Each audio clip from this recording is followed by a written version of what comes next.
Good evening. Thank you for joining us.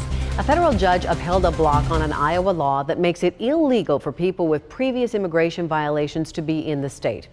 New tonight, KCCI's Abigail Curtin talked with a state lawmaker who supports this law about how he says this will affect Iowans. Abigail.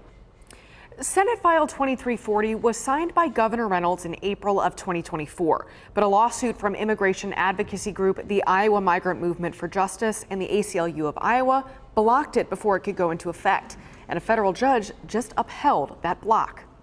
It's been over a year since Governor Reynolds signed a law making it a state crime for someone previously denied admission or removed from the U.S. to be in Iowa.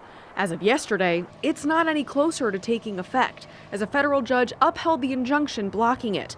But one of the lawmakers behind the law says this isn't the end of the road. States have a right to defend themselves, and as long as Republicans are in charge, we're going to continue to do that. State Representative Stephen Holt says the law was originally inspired by a similar piece of legislation out of Texas under the Biden administration. Specifically, he says this law defends Iowans from a, quote, invasion of illegal immigrants. We've had American citizens dying. We've had citizens in Iowa dying at the hands of some criminal illegal aliens. Immigrant advocacy groups say the law unfairly targets immigrants with histories, even if they're currently here legally. But Representative Holt says someone's status makes a huge difference. A person who comes into the country illegally does not have the same protections as an American citizen or the same protections as individuals who come into the country legally. Although this isn't the first time a judge has upheld an injunction blocking the bill, Holt says he hopes Iowa's Attorney General Brenna Bird will continue to fight for the legislation. And if we do not succeed, then we will figure out a different way.